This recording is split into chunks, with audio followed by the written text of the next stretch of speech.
Juin est là, et c'est toujours source d'angoisse pour moi. Juin veut dire bientôt septembre, et j'y suis allergique à septembre.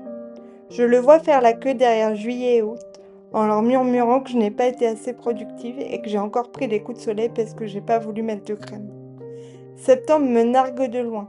Il m'attire à lui comme un vieux type bourré en soirée. Mais je suis quand même contente de vous retrouver. Le café sent bon l'été.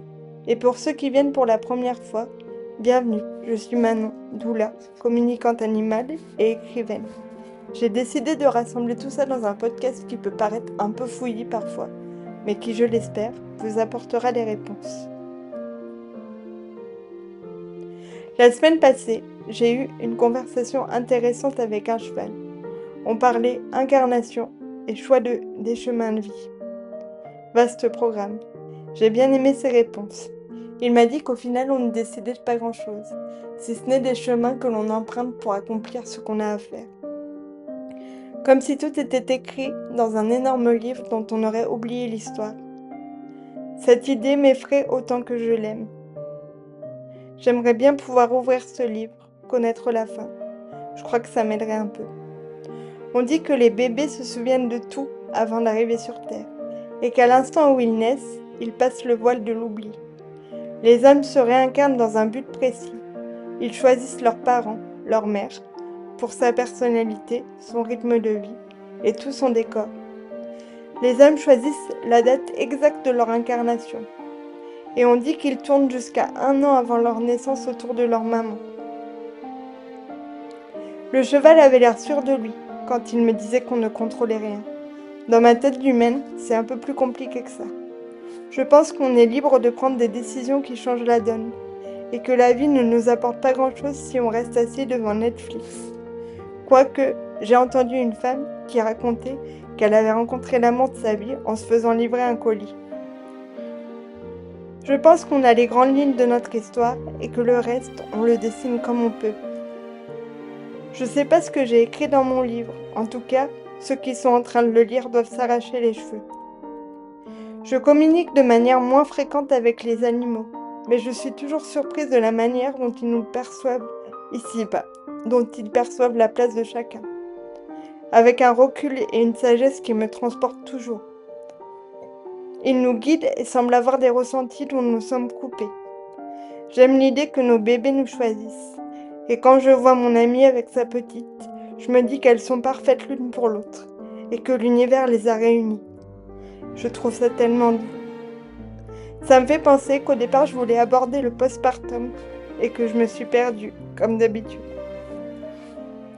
Je trouve qu'en France, on ne soutient pas assez les mères. Elles doivent tout gérer et si elles osent se plaindre, on les regarde de travers. Savez-vous qu'une mère est censée rester allongée 40 jours avec son enfant après sa naissance? Son corps a besoin de se remettre. Elle a besoin d'apprendre à connaître ce petit terrien. On est loin de tout ça.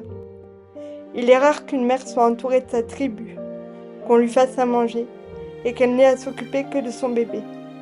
En réalité, Tata Odette viendra à la sortie de la maternité.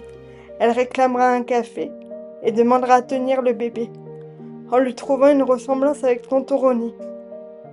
Une mère n'a pas besoin que vous preniez son bébé. Elle a besoin que vous lui proposiez d'apporter à manger, de faire un brin de ménage et que vous lui demandiez comment elle se sent. Elle a besoin d'une présence douce et discrète, qui ne la jugera pas. Soyez celle à qui elle pourra dire que parfois, les jours sont difficiles, et qu'elle a beau l'aimer, c'est vertigineux. Avant, les grands-mères venaient habiter chez leurs filles le premier mois pour les aider, et c'était une norme. Aujourd'hui, nous sommes coupés de ce soutien, et la femme qui gère tout toute seule est considérée comme une Wonder Woman. La France force les mères à reprendre le travail 2 mois et demi après leur accouchement, alors que parfois, elles n'en ont aucune envie. Je trouve que l'on devrait pouvoir choisir de rester auprès de notre enfant si on en a le désir. Le postpartum optimal permet à la femme d'optimiser sa santé pour les 20 années qui suivent.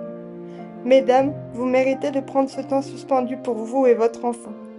Ce n'est pas un luxe, mais un dû.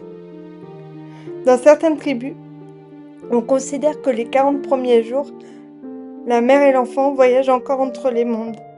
Alors parlez avec votre conjoint. Mettez en place un système de soutien. Sollicitez les gens que vous aimez pour qu'ils vous aident. Et profitez des instants qui n'appartiennent qu'à vous. Profitez de ces instants qui ne reviendront jamais. J'ai abordé 3 sujets en moins de 10 minutes. J'espère que vous n'aurez pas seulement retenu mon inversion pour septembre. À la semaine prochaine, Manon.